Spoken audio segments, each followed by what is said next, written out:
be okay.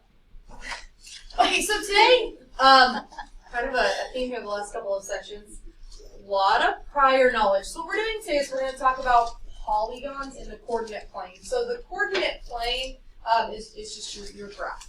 So instead of just seeing a picture of a parallelogram or a rhombus, we're going to plot 4 points, and then we're going to have to decide, well, could this be a rhombus, or maybe it's a rectangle, or maybe it's none of those.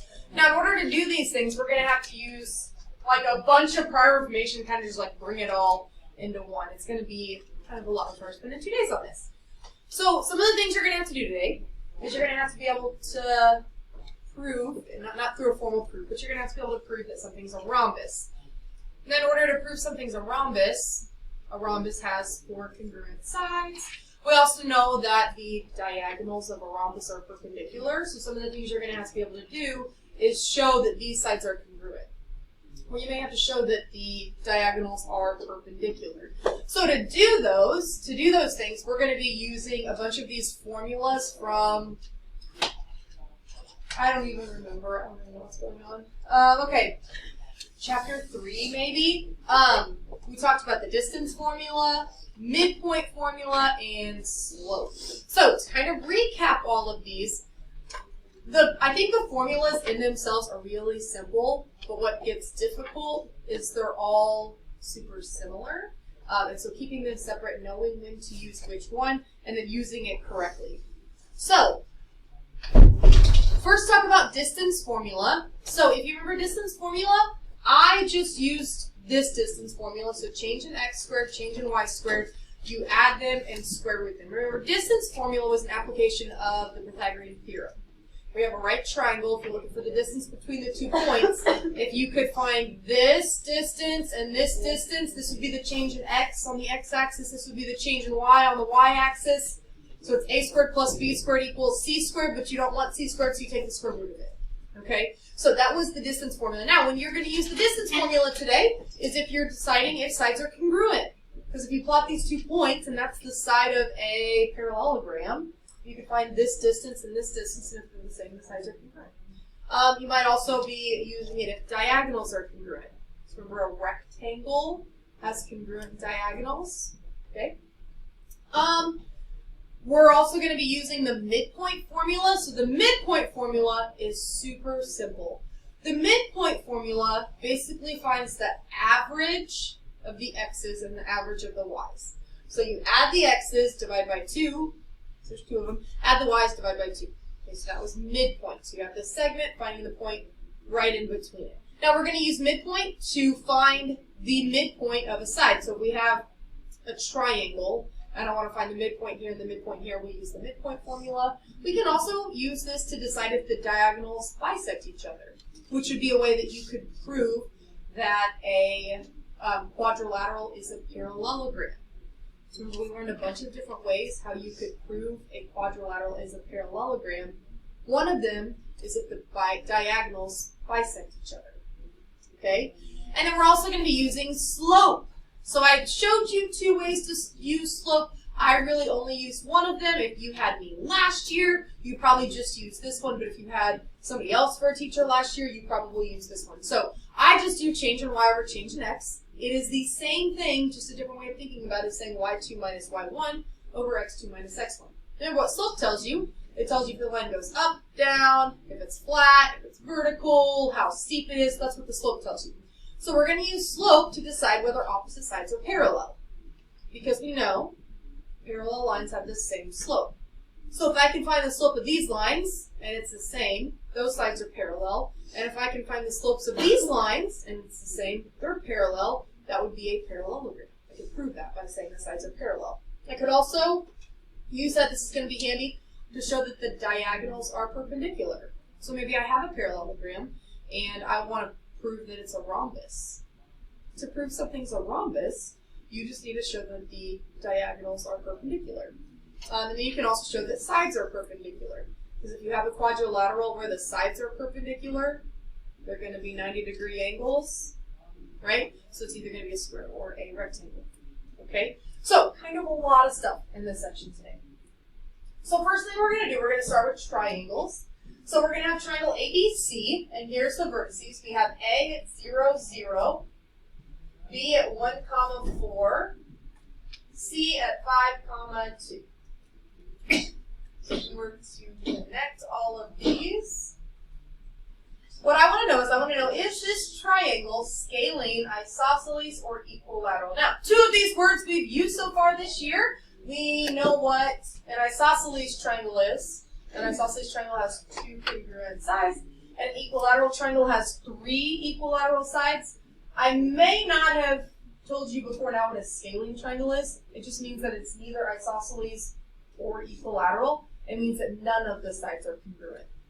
So if I want to know, I basically want to know how many sides are congruent. So I need to know how long is this side.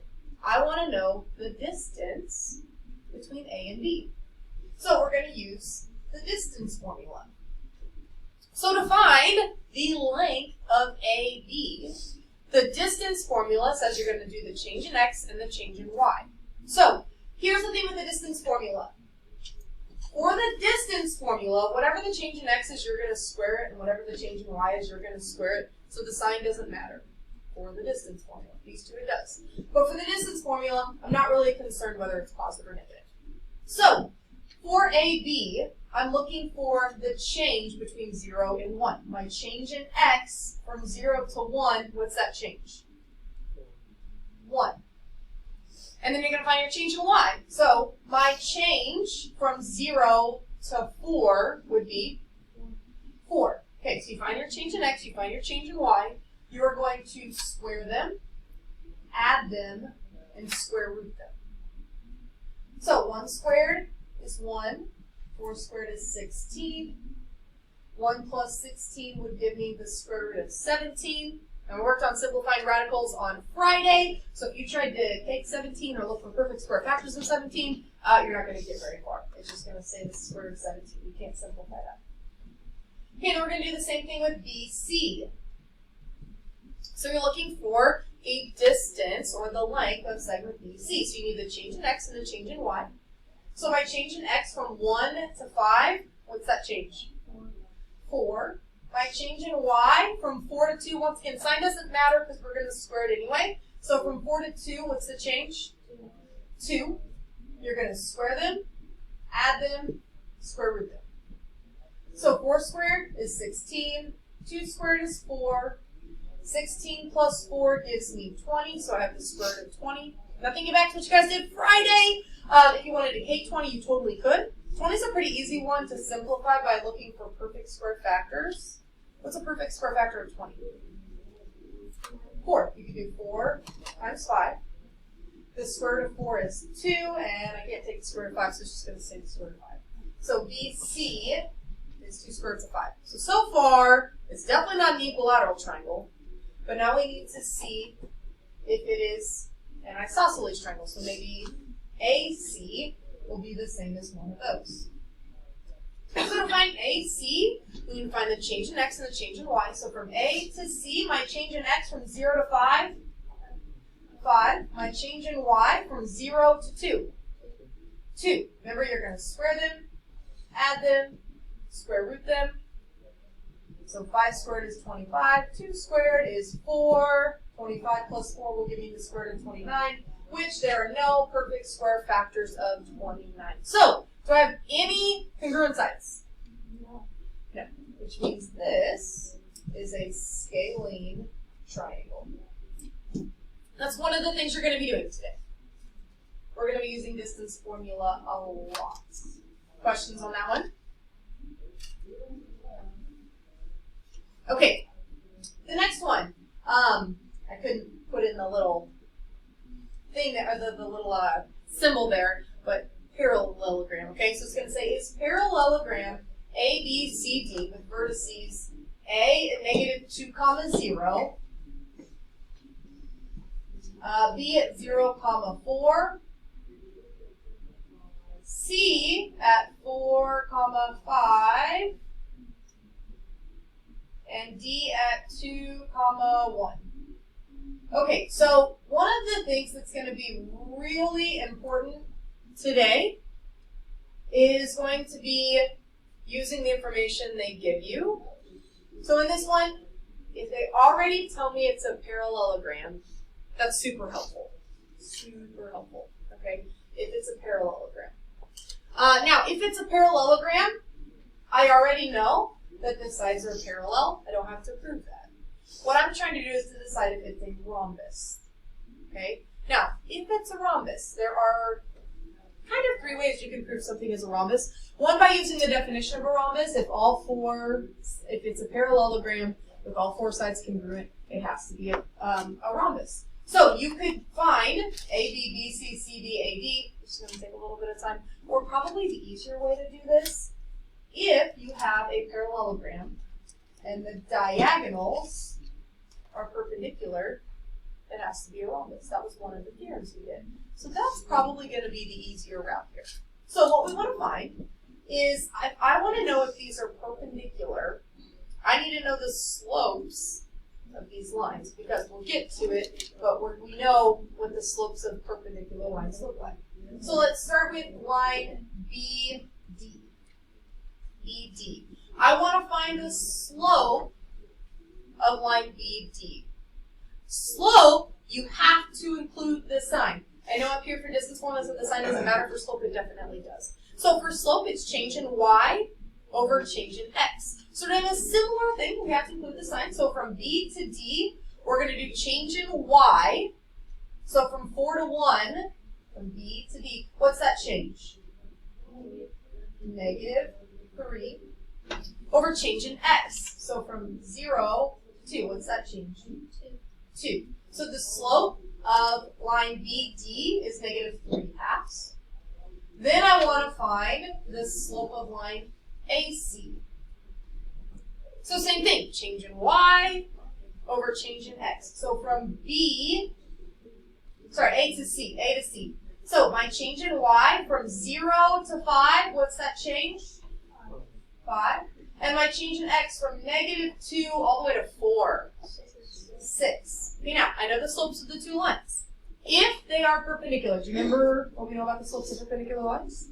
They're the reciprocal. Opposite reciprocals. So they have to be opposite sides, which they are. One's negative, one's positive. Are they reciprocals? Mm-mm. No, it would have to be -3/2 and a positive 2/3.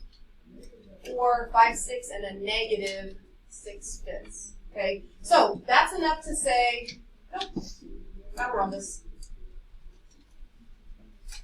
Okay, and then the last thing we're going to do is probably the one that takes the most work. So the first thing we're going to do is we're going to sketch out this isosceles trapezoid. It's going to have vertices A at 0, 0, B at 2, 4, C at 6, 4, and D at 8, 0.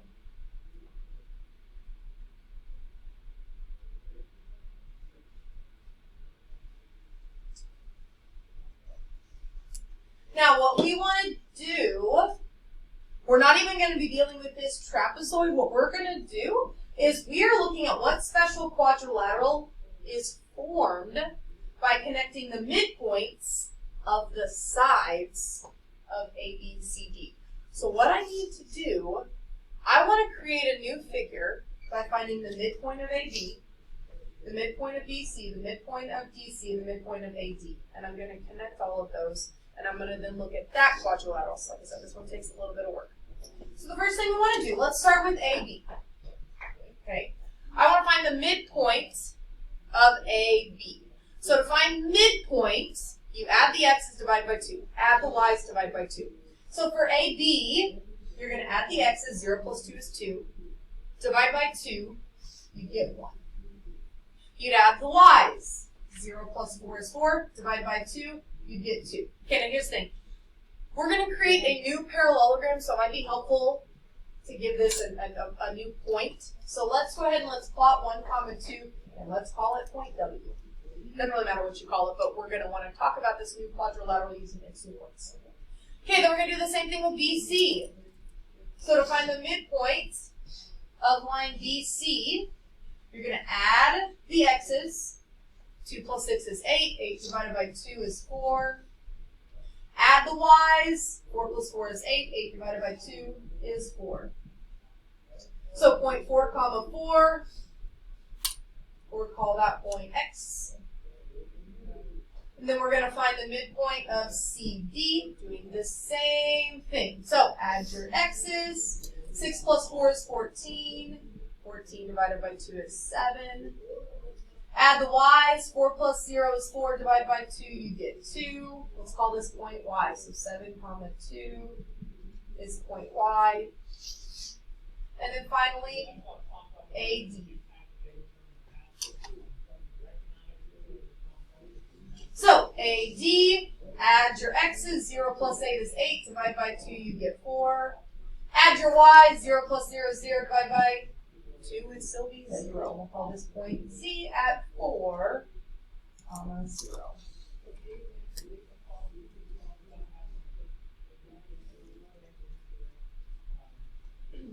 Okay, now, some of the times today, what you're going to need to do is you're going to look at it and you're going to kind of have to guess that, I mean, it kind of looks like this quadrilateral, and then kind of go off of that. So if you were to look at this quadrilateral, what would you, just based off its looks, what would you probably guess it is?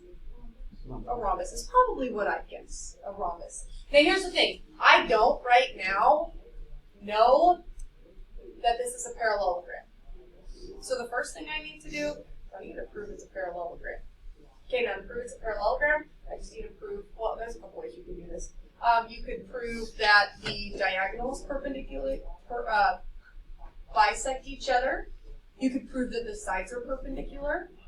Let's go, I'm doing this different in every class because I'm learning as we go. Let's go with the diagonals because we're actually going to use the diagonals to prove that it's a rhombus as well. So if I were to do the diagonals here, we have WY, we have XZ.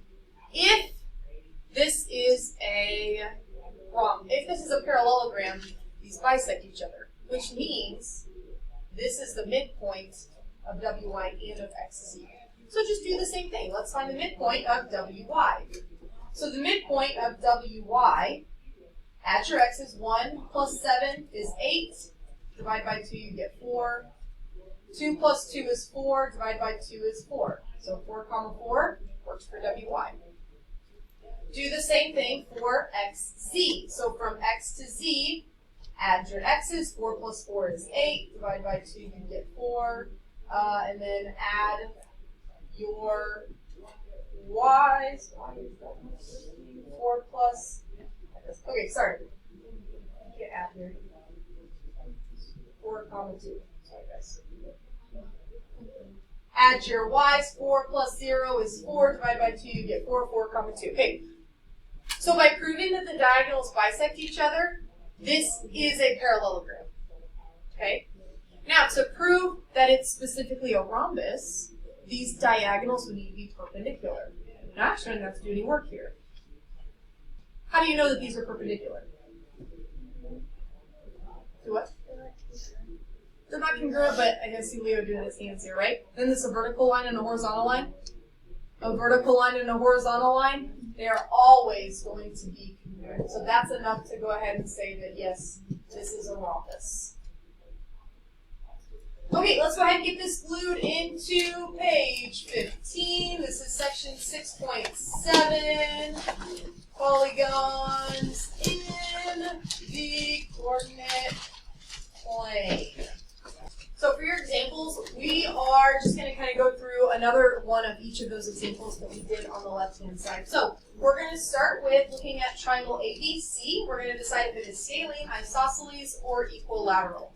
So triangle ABC has point A at 0, 1, point B at 4, 4, and point C at 7, 0. Now for some of the problems today, you are definitely going to want a picture because you're going to want to see in order to classify it. I would say for this one, if you want to draw the picture, go for it. But this is one that I don't necessarily think you need a picture for. If I want to know if this is scalene, isosceles, or equilateral, what I need are the side lengths. And although a picture might help me kind of visualize it, the picture isn't necessary, so I probably wouldn't waste time drawing this one. I just know that I need to find the length of AB, which means which formula will I use? Distance formula. Yeah, distance formula. So remember, distance formula, you do change in x, change in y, square them, add them, and square root them. So for AB, you're going to find your change in x from 0 to 4. 4. Your change in y from 1 to 4. 3. You're going to square them, add them, and square root them. So you get 16 plus 9, which would be the square root of 25, which is 5.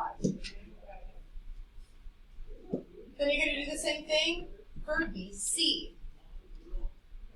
So you're going to do the change in x from B to C. So from 4 to 7, 3. From 4 to 0, 4. And remember, for distance formula, the sign doesn't matter because we're going to square them anyway. So square them, add them, square root them. You might notice, yeah, it's going to give you the same thing. That's going to give you the square root of 25, which is 5. So I know it's not scalene. It's definitely isosceles, but it might be equilateral as well. So we also need to find AC. So my change in x from A to C might from 0 to 7. 7, changing y from 1 to 0. 1. Remember, you're going to square them, add them, square root them, which you're going to get 49 plus 1, which is going to be the square root of 50. If you want to be an overachiever and put it in simplest terms, you do 25 times 2. The square root of 25 is 5, so it would be 5 squared root of 2. So it's almost the same thing, a little bit bigger. So since it has 2 sets of congruent sides, what kind of triangle is this? Isosceles.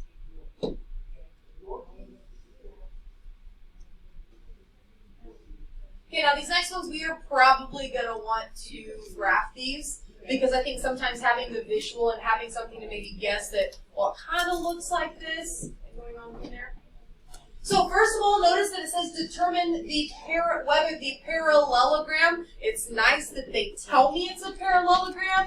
Because remember that last one over here on the left-hand side, we had to prove it was a parallelogram first. I don't have to do that here. They already tell me it's a parallelogram. So I'm going to decide if it's a rhombus, rectangle, square, or maybe it's none of them.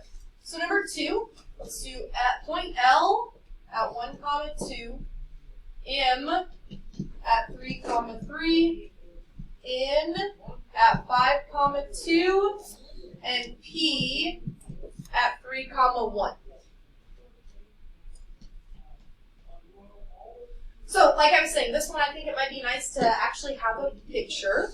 So if we go ahead and graph these 4 points, doesn't have to be a perfect graph. Just trying to get the idea. So we have point L at 1, 2, M at 3, 3, N at 5, 2, P at 3, 1.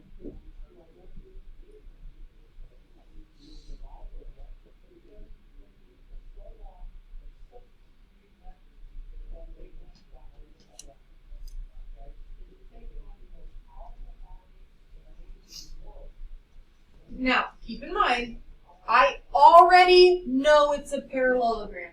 They already told me that. So I already know that the opposite sides are congruent.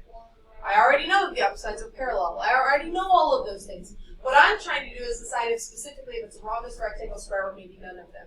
So this is what I was kind of talking about on the left-hand side. If you look at it, I mean, what does it look like? It looks like a rhombus.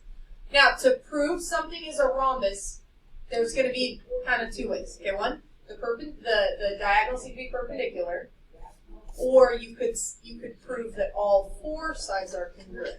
Now keep in mind, I already know that those sides are congruent because it's a parallelogram, and I already knew that those sides are congruent because it's a parallelogram. So really, you could just prove that PL is congruent to PN, or watch this. If this is one diagonal, and this is the other diagonal, what kind of lines are those?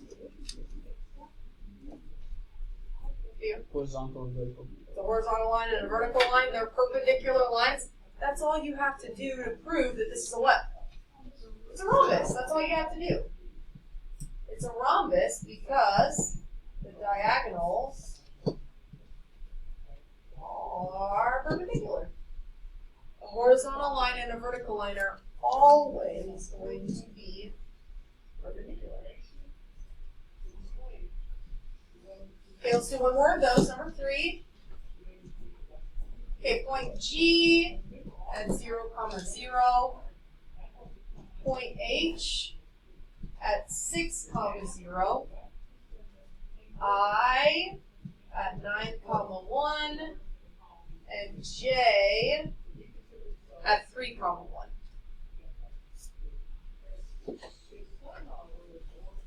So, like the last ones, let's go ahead and sketch this out. Does not need to be perfect, but just so we can kind of get an idea of what it's going to look like.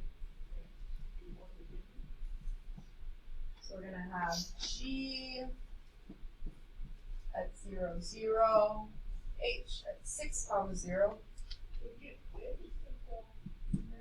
I at 9, 1, and J at 3, 1.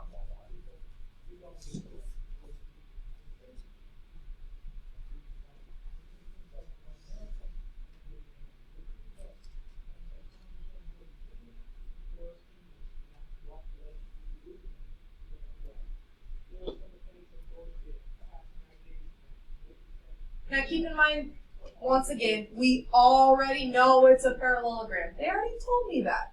I know that the opposite sides are parallel and congruent. I'm trying to decide specifically, is it a rhombus, rectangle, square, or maybe none of them. Now I can rule out a rectangle and a square pretty quickly. How can I rule out rectangle and square? Yeah, they're not right angles, and I can easily tell that because it have to be the horizontal line and then a vertical line. So it's definitely not a rectangle or square, which means the only other option is a rhombus. It definitely doesn't look like a rhombus, but just by looks alone, that's not enough to say it's not a rhombus. So to prove it's not a rhombus, you can do one of two things. You could prove that either the diagonals are not perpendicular, or you could prove that all 4 sides are not. Either one would be fine. You guys want to do diagonals or side lengths? Diagonals. So I need to know the slopes of these two. Okay? So I need to know the slope of JH. So the slope of JH, okay, from J to H, remember for slope you have to do change in Y to change in X. So from 1 to 0, what's that change? -1. And then change in X from 3 to 6, plus 3. And then I need the slope of GI. So from G to I, the change in Y from 0 to 1. And then the change in X from 0 to 9.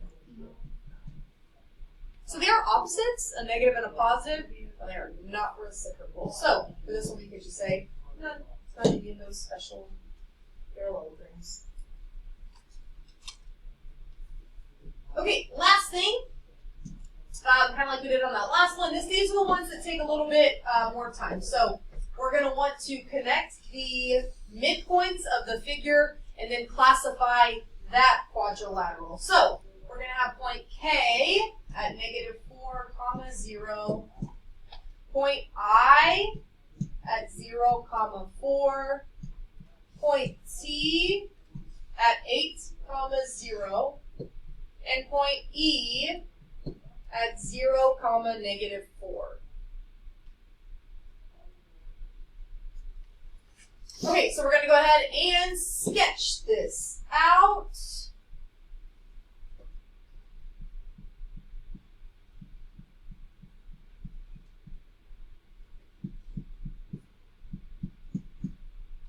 So K at -4, 0. I at 0, 4. T at 8, 0. And E at 0, -4. Using some context clues here. What is this? It's a kite! How clever. Rhombus would have a few more. Then it would be a rhombus.